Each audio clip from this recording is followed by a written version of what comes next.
Saúde, irmãos, com a paz do Senhor, amém? Abra sua Bíblia comigo e nesse meio tempo, irmão Sérgio, me dá só um pouquinho de retorno, que eu estou escutando mal, não é o senhor não, sou eu mesmo. Me dá só um pouquinho de retorno. Quero agradecer a Deus pela oportunidade de estar aqui mais uma vez, por honra e privilégio e misericórdia dele que eu estou aqui. Agradecer ao pastor Josué Brandão, meu pai, pela confiança e minha esposa por me apoiar, amém? Mateus capítulo 5,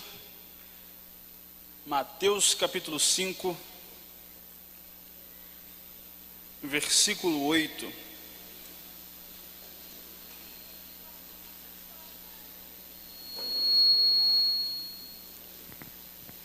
Mateus capítulo 5, versículo 8. O começo do Sermão do Monte, as bem-aventuranças. Mateus capítulo 5, versículo 8, diz assim. Pode diminuir o retorno que agora está da microfonia. Bem-aventurados os puros de coração, pois verão a Deus. Pode sentar, por favor.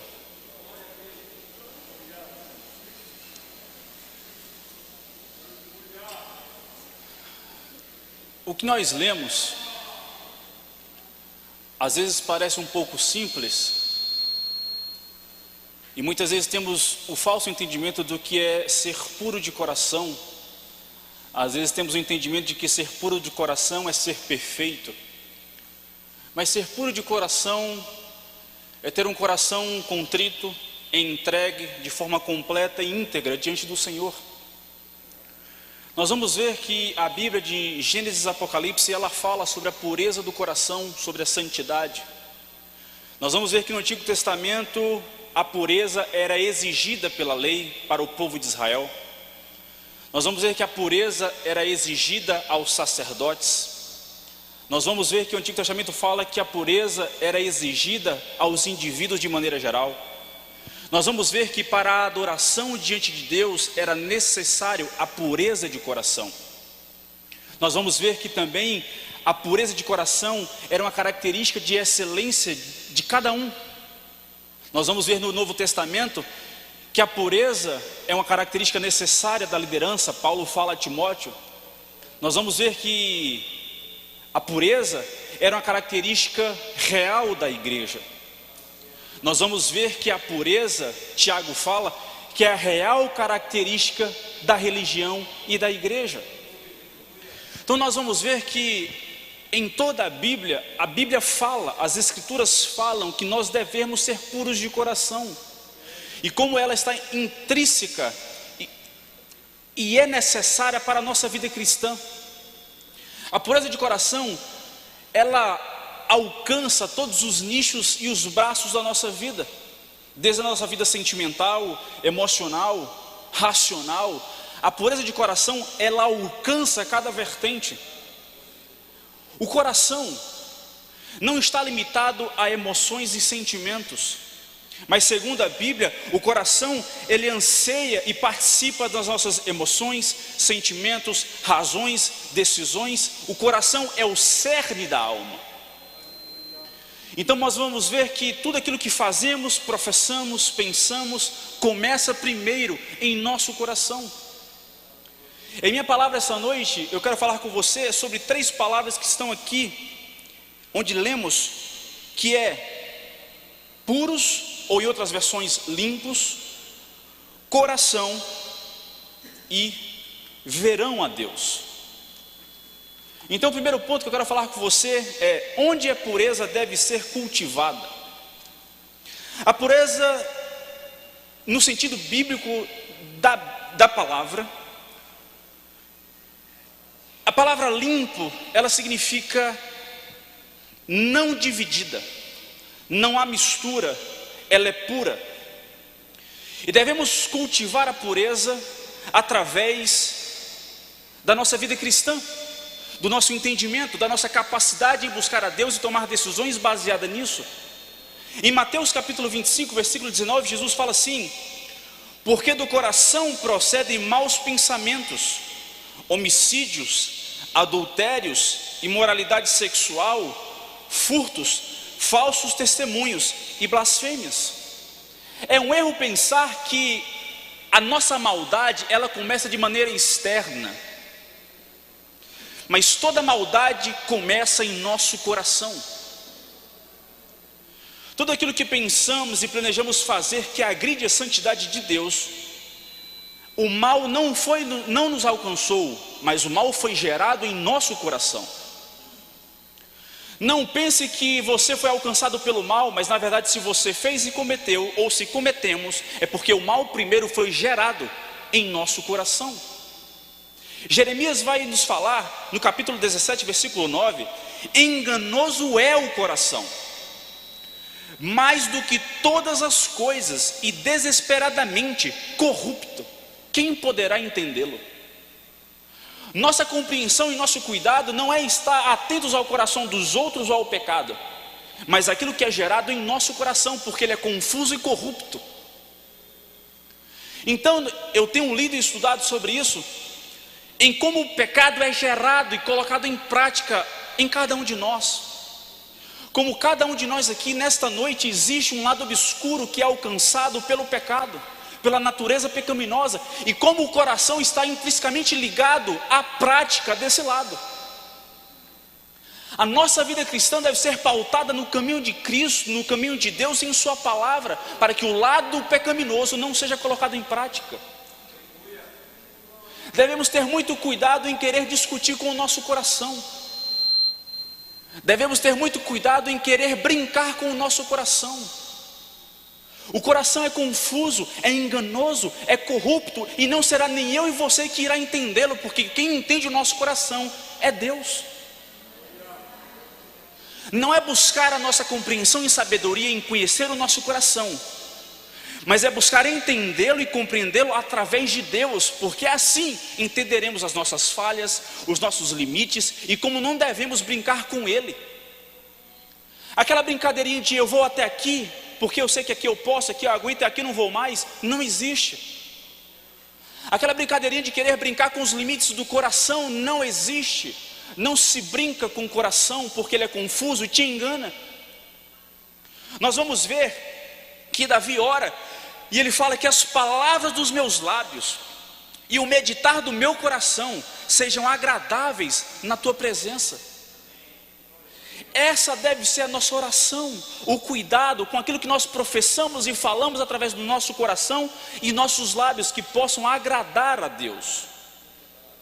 Nós vamos ver que algumas pessoas tratam o pecado como Joquebede tratou Moisés. Pega o pecado, coloca numa manjedoura e diz assim, vai. Mas a gente fica de longe olhando o pecado, cuidando do pecado, tomando conta do pecado, porque o pecado precisa de cuidado, o pecado precisa ser alimentado.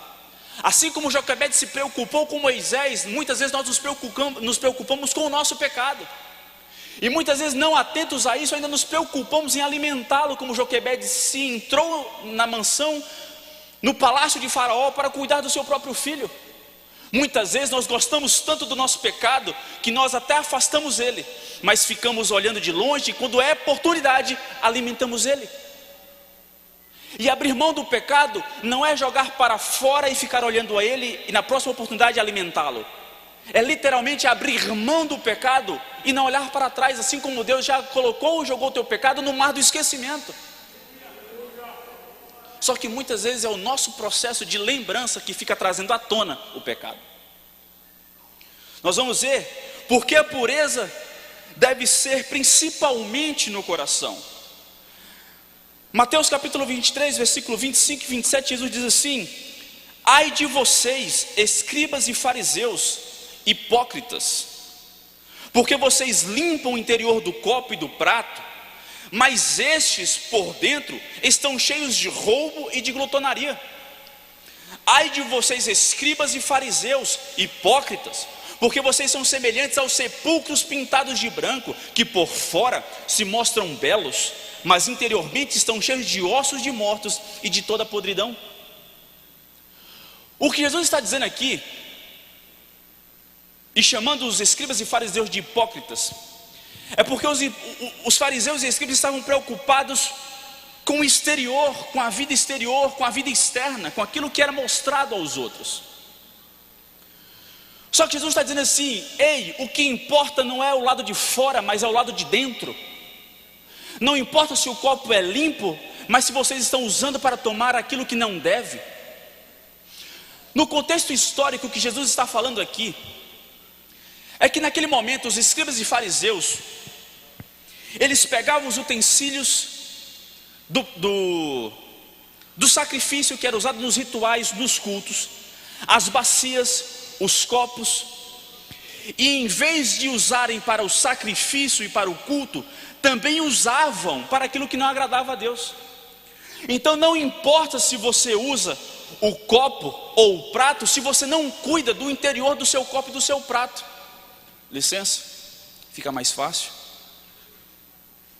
Abrindo parênteses, alguém perguntou certa feita se era pecado pregar ouvindo o iPad ou o tablet. Foi na live com o pastor Josué, eu falei do outro lado assim: pecado é pregar heresia, o iPad não. O que Jesus está dizendo aqui em Mateus capítulo 25 é que eles deveriam tomar cuidado não com o lado exterior. Não adianta ser bonitinho, bonitinha, cuidar da aparência, se aquilo que está no teu coração não é puro. Não adianta levantar a mão para o céu se o teu coração não for puro. O que Jesus está dizendo assim: ai de vocês, escribas hipócritas, porque vocês são semelhantes aos sepulcros pintados de branco. É porque nesse contexto aqui já estava chegando a Páscoa, e as pessoas de Jerusalém pintavam os sepulcros de branco para que as pessoas que viajavam para Jerusalém para participar da Páscoa pudessem compreender que estava chegando Jerusalém pelos sepulcros pintados de branco, e para que eles não tivessem contato com restos mortais, com ossos, que era pecado. Eles purificavam os sepulcros pintando de branco. Mas Jesus fala: não adianta pintar de branco, porque o que importa é o que está dentro, e o que está dentro são ossos. O que a palavra está dizendo para a gente é que não importa se pintar a cara, se pintar o rosto, se mudar cabelo, se as atitudes mudam e falam alguma coisa, se o seu coração está cheio de ossos e morte. O cuidado não é pintar de cal a nossa cara, mas é cuidar do nosso coração para que ele seja puro diante de Deus. Aqueles que alcançam o entendimento de cuidar internamente da sua vida não precisa cuidar do lado exterior, porque o lado exterior será mudado automaticamente. Você que se esforça demais para mudar o lado exterior, para ser amado pelo outro, não adianta se o seu coração não deseja isso. Não adianta entrar na igreja para festejar a Páscoa como eles faziam, se o seu coração não está cheio da vontade de Deus. Jesus estava chamando a atenção, não era aqueles que não criam, mas era aqueles que criam. É a mesma admoestação que nós temos e devemos ouvir hoje, porque as igrejas estão cheias de pessoas mais vazias dentro de si.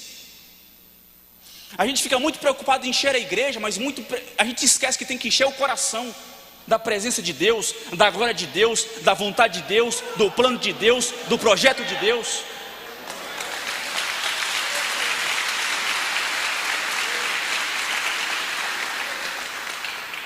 Vamos nos preocupar em encher o céu,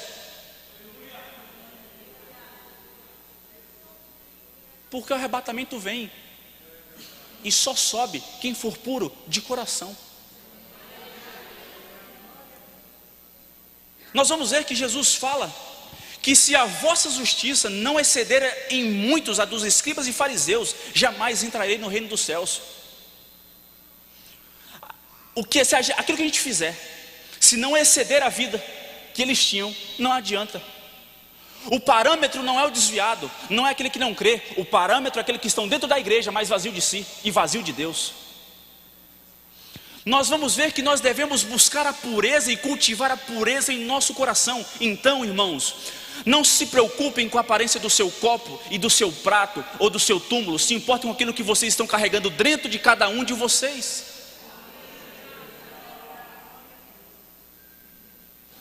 Tem uma irmã, ela passa lá em casa quase todo dia. Aparentemente, ninguém valoriza ela. Ela às vezes até sofre bullying, tiram onda da cara dela. É uma irmã muito conhecida na ADEFS. Mas irmãos, ela está tão cheia de Deus, que quando ela fala gritando lá, eu já... Porque não é a aparência, mas é o conteúdo do copo dela. É o conteúdo do seu copo. Não se... Pronto, trazendo a nossa realidade. Não se preocupe com o feed do Instagram.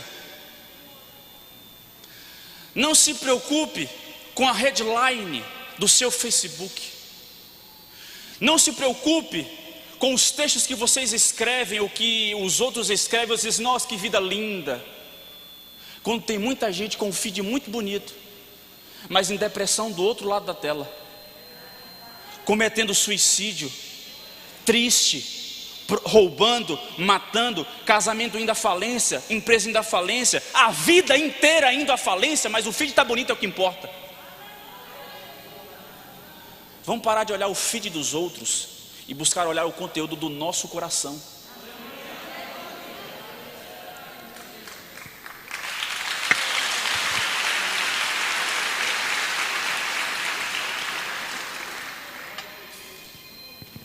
Quais são os sinais de um coração puro?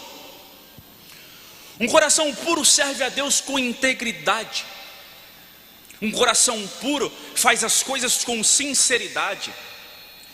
Um coração puro é alguém que os seus lábios transportam o sentimento do coração. Efésios capítulo 5, versículo 19 diz: falando entre vocês com salmos, hinos e cânticos espirituais, cantando e louvando com coração ao Senhor. O que Paulo está dizendo à igreja de Éfeso é que não importa se vocês cantam hinos e salmos, se vocês não cantam com o coração. Então, para que vocês louvem verdadeiramente, um coração contrito e quebrantado diante do Senhor deve ser cantado e louvado com o coração. Um coração puro evita a aparência do mal. 1 Tessalonicenses capítulo 5, versículo 21 e 22, Paulo diz: examinem todas as coisas, retenham o que é bom, abstenham-se de toda forma do mal. O que Paulo está dizendo não é para ficar batendo na porta do pecado, igual o menino aperta na campainha e sai correndo, não. É para não se colocar perto do pecado, é para não brincar com o pecado, é para não fazer carinho no pecado, não. É para não encostar perto, estar longe do pecado. Um coração puro, ele foge da aparência do mal, nem da presença, da aparência. Qualquer significado de que é pecado, o coração sincero e puro do coração fugirá. Quando eu falo sobre a pureza do coração, é sobre aquele lado que só você conhece. É sobre aquele cantinho na sua vida que só você conhece e às vezes você tem medo.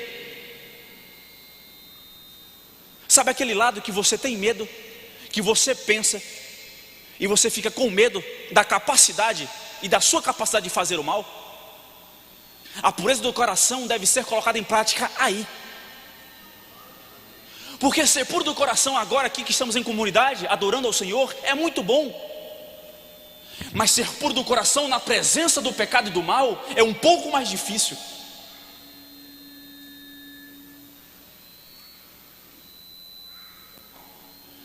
Devemos fugir da aparência do mal. Um coração puro evita a aparência, o pecado. Nós vamos ver agora o que é que significa a pureza do coração. Nós vamos ver que existem 5 tipos de pureza à luz da Bíblia. Quais são elas? Primeiro, a pureza primitiva. É a pureza que só está e só pertence a Deus. A pureza completa da natureza de Deus pertence a Ele. Não existe Deus sem a pureza, e não existe a pureza sem Deus. Faz parte do caráter. Está muito além da minha compreensão, mas vocês entenderam, a pureza primitiva pertence a Deus. Existe a pureza criada, seres que foram criados puros, anjos, homens, mas após a queda, a pureza foi perdida. Existe a pureza final, é a pureza que nós alcançaremos no arrebatamento, quando entrarmos no céu. Essa pureza só está e só será concedida àqueles que sejam puros de coração, que alcançarão a eternidade em Cristo. Existe a pureza posicional. Qual é ela? Nós vivemos e nós temos a oportunidade de sermos filhos de Deus, e nós fomos posicionados como os filhos dele. Então nós temos a pureza pela nossa posição. E nós temos a pureza prática, que é a pureza de nós buscarmos a santidade e a purificação diariamente. É a pureza que Deus nos concebeu a missão de alcançar. 2 Coríntios capítulo 7, versículo 1 diz assim: purifiquemo-nos de toda impureza, tanto da carne como do espírito, aperfeiçoando a nossa santidade no temor de Deus. A pureza prática é conhecida e alcançada pelo desenvolvimento da nossa vida cristã. É a pureza praticada diariamente. É a pureza praticada todas as vezes que nós dizemos não para a aparência do mal. Esses são 5 tipos de pureza que são citadas na Bíblia. Nós vamos ver que existe, em Salmos capítulo 86, versículo 11, diz assim: ensina-me, Senhor, o teu caminho, e andarei na tua verdade. Ponha em meu coração o desejo de temer o teu nome. Por que eu li isso? Porque a palavra limpos, como eu falei lá no início, no grego, ela é cátaros, que significa divisão, que significa falta de divisão, que significa falta de mistura. Ela é pura. E nós, quando não somos limpos, existe uma guerra sendo travada a todo instante na nossa vida, do nosso corpo contra o nosso espírito. Paulo vai dizer em Romanos capítulo 7, versículo 22 e 23: porque no tocante ao homem interior, tenho prazer na lei de Deus, mas vejo nos meus membros, carne, outra lei, que guerreando contra a lei da minha mente, me faz prisioneiro da lei do pecado, que está nos meus membros. Quando a Bíblia fala, e quando Jesus fala lá em Mateus 5, versículo 8, para sermos limpos do coração, o que ele está dizendo é que devemos haver em nós uma pureza que não deve ser misturado, que não haja guerra entre nossa carne e o nosso espírito. Só que não se preocupe, se Paulo está reclamando de uma guerra dentro dele, eu tenho certeza que existe uma guerra dentro de mim e de você. E a minha esperança é que, se Paulo conseguiu, eu e você também temos capacidade em Cristo de conseguirmos vencer essa guerra.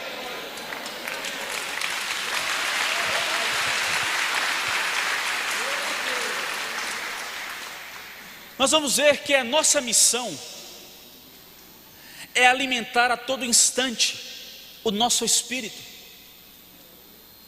Não é brincar de 2 pães para tu, 1 pão para cá. 2 pães para tu, 1 pão para cá. Tipo assim, a gente enche o espírito, mas também não mata de fome a carne, né? Porque ela precisa ser alimentada.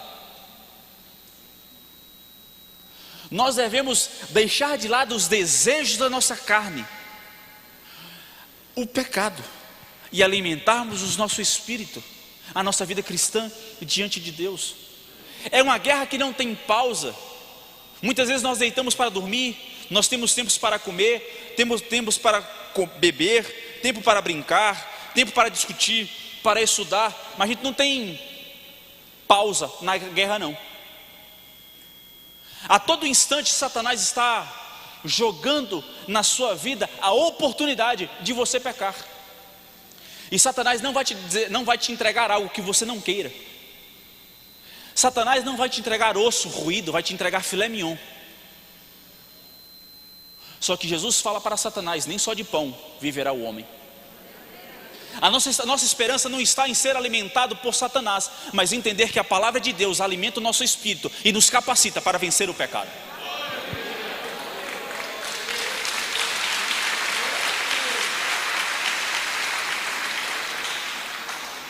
Quais são as razões para termos um coração puro? Porque ela é uma ordem de Deus. Vai dizer em 1 Pedro capítulo 1 versículo 16: sede santos porque eu sou santo. Paulo vai dizer: porque essa é a vontade de Deus, a vossa santificação. Devemos ser santos porque Deus nos ordena que sejamos santos. Ei, não podemos habitar na presença de Deus de forma impura e suja. Não estou dizendo que não chegaremos a Ele de forma perfeita, porque não somos capazes disso, mas devemos buscar a santificação diária e constante para estarmos em sua presença de forma constante e diária. Essa é uma das ordenanças mais objetivas na Bíblia: é sede santos porque eu sou santo. Nós vamos ver que para o crente a santidade não conclui a missão quando nós perdoamos e quando nós purificamos do pecado, mas a missão da nossa vida começa quando nós temos uma vida contrária ao pecado. A nossa vida não é completa quando alcançamos a santificação diária, mas nossa vida começa quando buscamos a santificação diária para termos uma vida contrária ao pecado.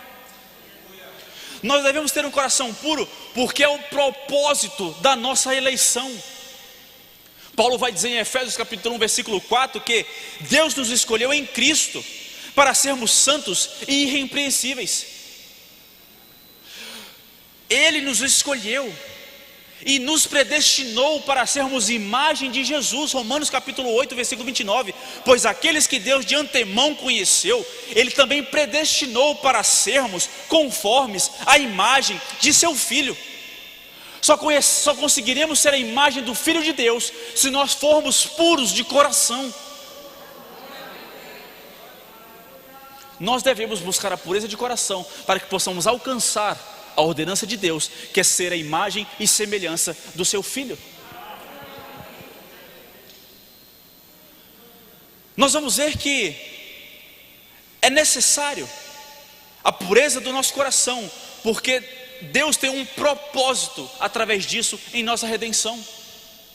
Paulo vai dizer a Tito capítulo 2 versículo 14 que Ele deu a si mesmo por nós, a fim de nos remir de toda iniquidade e purificar para si mesmo um povo exclusivamente seu, dedicado à prática de boas obras. Ei, se pudéssemos ir para os céus com o pecado, não era necessário a morte de Cristo e a nossa purificação. Então só iremos aos céus se formos puros de coração e sermos alcançados pelo sangue de Jesus, que foi vertido na cruz do Calvário para pagar o preço por mim e por você. Porque Jesus já fez o necessário, aquilo que nós não poderíamos fazer: morrer na cruz do Calvário e pagar por todos os pecados. Mas aquilo que eu e você devemos fazer, que é buscar a santificação diária, Ele deixou para mim e para você. Não estou dizendo que Ele não é capaz de fazer isso por nós, tanto que seremos santos nos céus, mas aqui na terra a missão de buscar a santificação é nossa.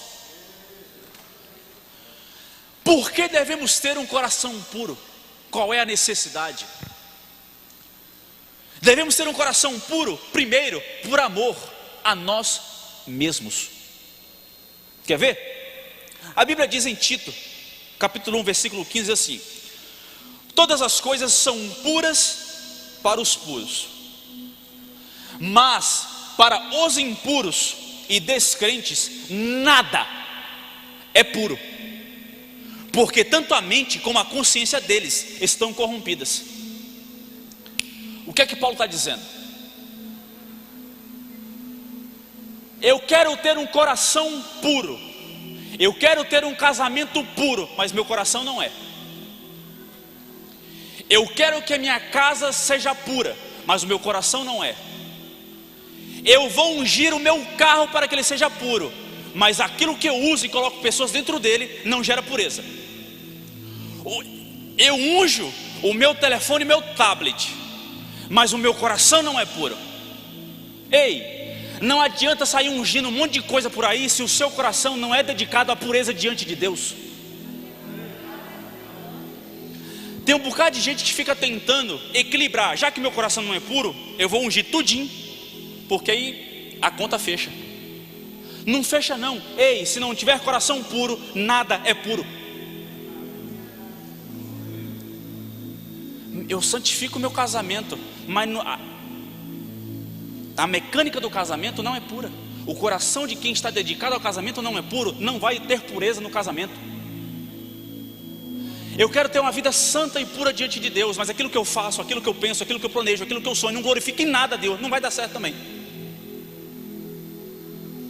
Eu quero que no meu trabalho seja um trabalho santo e puro, mas eu falo mal do colaborador, eu falo mal do parceiro, eu falo mal do chefe, falo mal do funcionário, falo mal do trabalho. Não adianta ficar falando mal se o coração não é puro, não vai adiantar também não. Tudo aquilo que você quer que seja puro, primeiro vai começar no seu coração. As coisas não são transformadas de forma externa, de fora para dentro, mas são transformadas de dentro para fora. Se você quer transformar o seu casamento, primeiro transforme o seu coração. Se você quer transformar o seu trabalho, primeiro transforme o seu coração. Se você quer transformar o mundo, primeiro transforme o seu coração.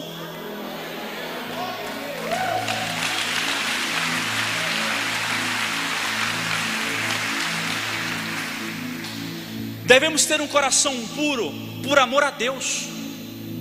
Hebreus capítulo 14, versículo 12 diz: procurem viver em paz com todos e busquem a santificação, sem a qual ninguém verá a Deus.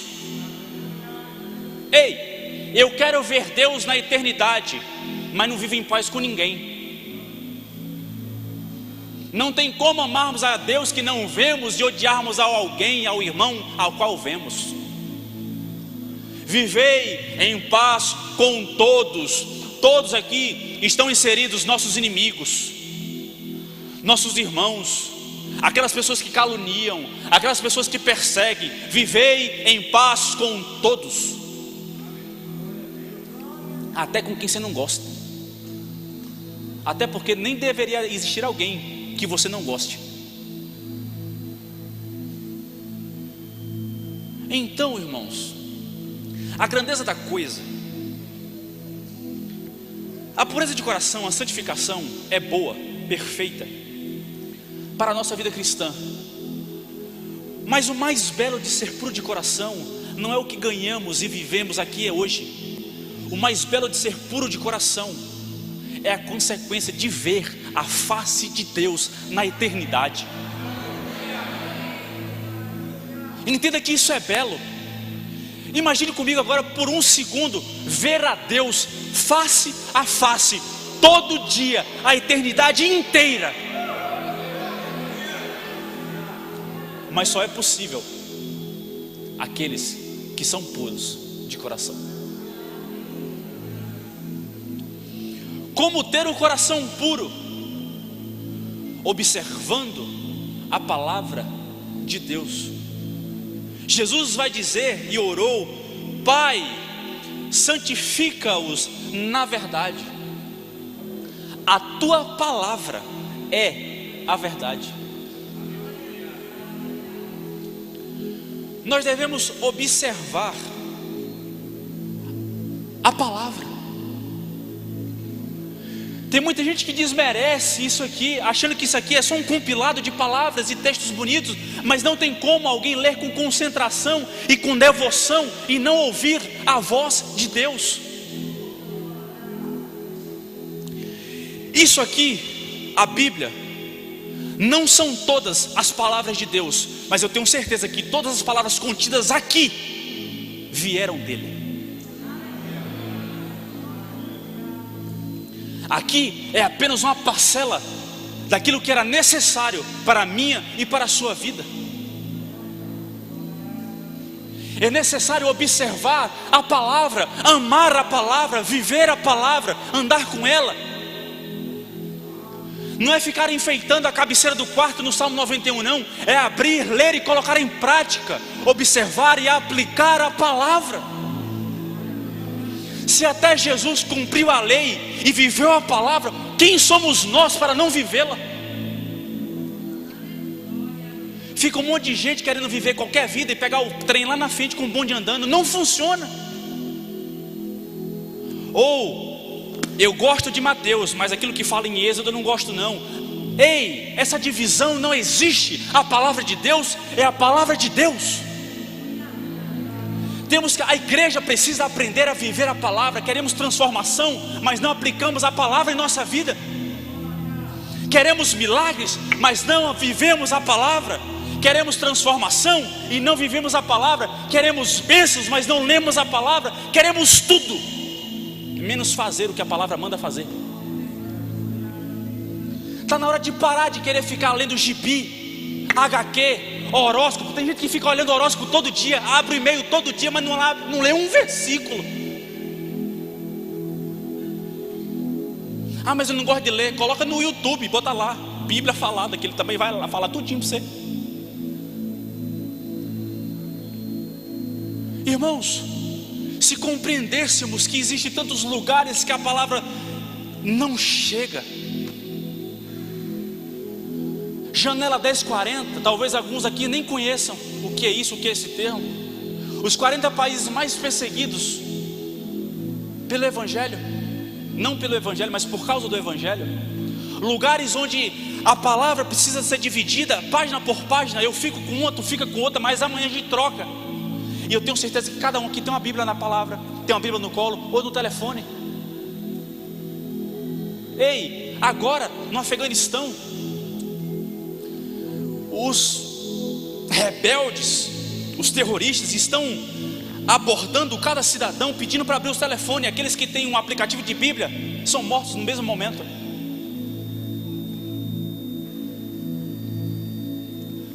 Como deve ser horrível ser obrigado a abrir o aparelho de telefone, encontrar um aplicativo de Bíblia e ser degolado por isso. E nossa Bíblia em casa está tomando poeira. Sabe o que é isso? Falta de pureza. Não entendemos o Evangelho ainda, gente. A gente ainda não entendeu. A gente quer viver o avivamento, mas deixa eu te dizer uma coisa: não existe avivamento na história, não houve, sem antes que houvesse perseguição. Se você quer avivamento, se nós estamos dispostos a viver avivamento, segundo o significado de avivamento, que estejamos dispostos a viver perseguição.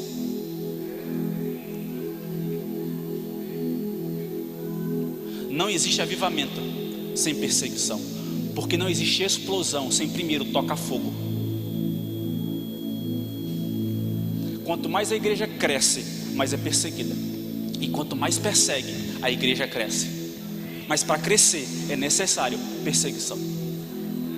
Se nós estamos orando por avivamento, vamos orar também para estarmos capacitados para viver a perseguição, porque eu não sei se estamos. Nós vamos seguir. Não estava no esboço não. Devemos purificar o nosso coração, e devemos compreender que através do sangue de Cristo nós somos purificados. 1 João capítulo 1 versículo 7 diz: se andarmos na luz, como Ele na luz está, mantemos comunhão uns com os outros, e o sangue de Jesus, seu Filho, nos purifica de todo pecado. Então, primeiro, como ter um coração puro? Observando a palavra. Segundo, entendendo que o sangue de Cristo purificou a nossa vida. O sangue de Cristo que foi derramado na cruz do Calvário te limpou e te salvou por completo. Não é necessário a morte de Cristo todo dia para que nós sejamos salvos e limpos. O sangue de Cristo foi necessário derramar somente uma vez, e o suficiente foi para limpar a minha e a sua vida. Como ter um coração puro? Clamando a Deus por isso, pedindo a Deus, orando por isso. Em Jó capítulo 14 versículo 4 ele disse: quem pode tirar uma coisa pura de uma impura? Deus pode. E o salmista vai dizer: cria em mim, ó Deus, um coração puro. Aquilo que Jó estava com dúvida lá atrás, pode surgir alguma coisa pura de uma impura? Davi está dizendo que a solução para a pergunta de Jó é pedir a Deus. Não somos capazes de alcançar um coração puro, mas somos capazes de dobrar os nossos joelhos, dobrar o nosso coração diante de Deus e rogar por um coração puro. E não há oração sincera de um coração contrito e quebrantado que Deus não escute. Deus não é menino birrento. Se estivermos diante dele de forma sincera, de forma completa, de forma íntegra, entendendo que não somos capazes e é por ele que alcançaremos, ele nos dará um coração puro. Terceiro e último ponto: a gloriosa recompensa de se ter um coração puro é que veremos a Deus. Nós já podemos ver Deus através da sua criação, através daquilo que Ele criou, através da sua vida, da minha vida, através do universo, da natureza, das bênçãos diárias, dos livramentos que vemos e não vemos. É possível ver a Deus através disso. Mas na eternidade, o véu que ainda tem entre nós e a face de Deus será derrubado. Nós veremos a Deus face a face. A maior recompensa da vida de um coração puro é a recompensa de ver a Deus. Jó, ele compreende isso, ele se consola na promessa. Jó capítulo 19, versículo 25 a 27, diz assim: porque eu sei que o meu Redentor vive, e por fim se levantará sobre a terra. Depois, revestido este meu corpo da minha pele, em minha carne verei a Deus. Eu o verei por mim mesmo. Os meus olhos o verão, e não outros olhos, os meus. De saudade o meu coração desfalece dentro de mim. O nosso coração deve sentir saudade da presença de Deus. O nosso coração deve chorar de ansiedade pela presença de Deus. Os nossos olhos não foram feitos para olhar e ver o pecado, mas nossos olhos foram feitos para ver a Deus.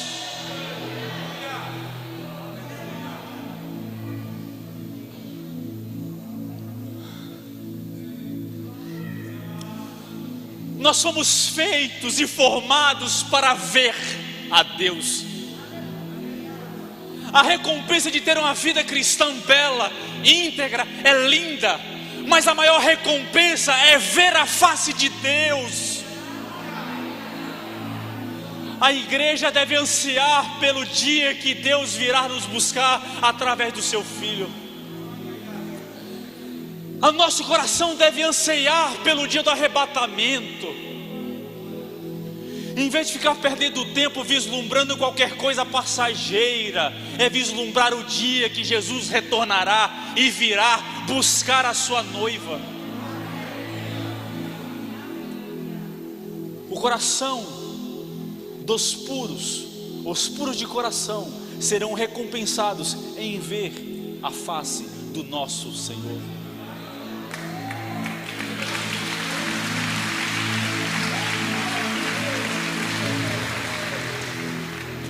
Nossa visão de Deus no céu será transparente. 1 Coríntios capítulo 13, versículo 12 diz assim: agora vemos como por espelho, obscuradamente, mas depois conheceremos como também somos conhecidos. A nossa visão de Deus será uma visão transformadora. João diz: sabemos que quando Ele se manifestar, seremos semelhantes a Ele, porque haveremos de vê-lo como Ele é. Nós seremos transformados. Nós veremos a Deus como Ele é e seremos como Ele é, porque a Bíblia fala que nós seremos transformados e alcançaremos um espírito divino. 2 Pedro capítulo 2. Nossa visão de Deus será uma visão de profunda alegria. Em Atos fala: fizeste-me conhecer os caminhos da vida, encher-me-ás de alegria na tua presença. Na presença de Deus será de júbilo e alegria. Ei, na presença de Deus não haverá tédio, não haverá cansaço. Ei, na presença de Deus não nos cansaremos como o filho pródigo se cansou e foi embora. Na presença de Deus não iremos ter o anseio de querer mais, como Adão e Eva quiseram no jardim do Éden. Eles estavam no paraíso, mas ainda assim quiseram mais. Na presença de Deus estaremos completamente satisfeitos, completos, íntegros e alcançando a presença de Deus, vislumbrando e vivendo uma vida na presença de Deus.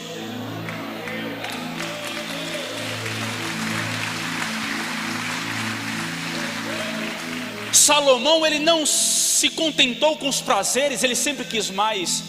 Mas na presença de Deus, nossa satisfação será completa. Tudo aquilo que você anseia conquistar aqui só será completo e só será preenchido na presença de Deus. Nossa visão de Deus será uma visão perpétua. Nós estaremos eternamente na presença dele. Ei, muitos de nós um dia seremos separados, talvez, de pessoas que amamos. Já parou para pensar nisso? Um dia seremos separados de pessoas que amamos, mas a minha esperança e a sua é que estaremos eternamente na presença de Deus. Se coloque de pé.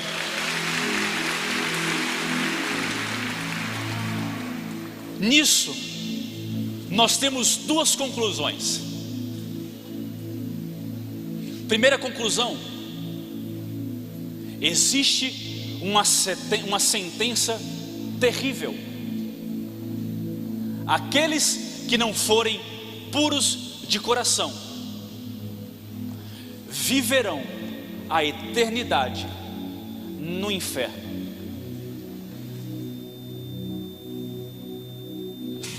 A segunda conclusão é uma gloriosa herança. Estaremos a eternidade diante de Deus. João vai dizer no capítulo 1, versículo 18, que ninguém nunca viu a Deus. Mas Paulo nos dá razão disso. Deus habita na luz inacessível. Mas a nossa esperança é Apocalipse capítulo 22, versículo 4: os bem-aventurados verão a sua face.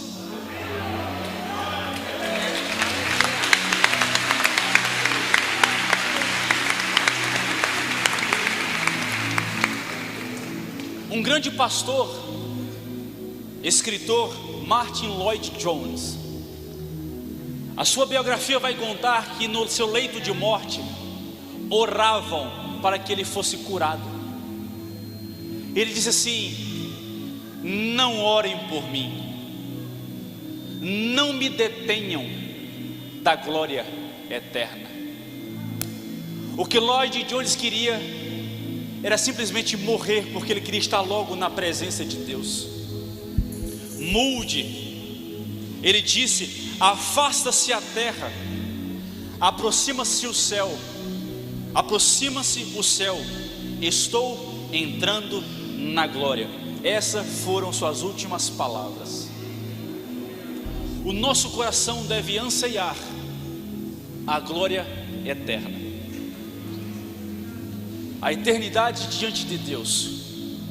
E a recompensa de ver a face de Deus só será alcançada por aqueles que tiverem um coração puro.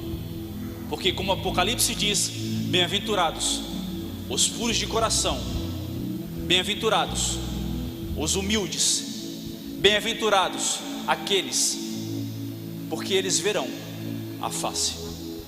Curve sua cabeça, vamos orar.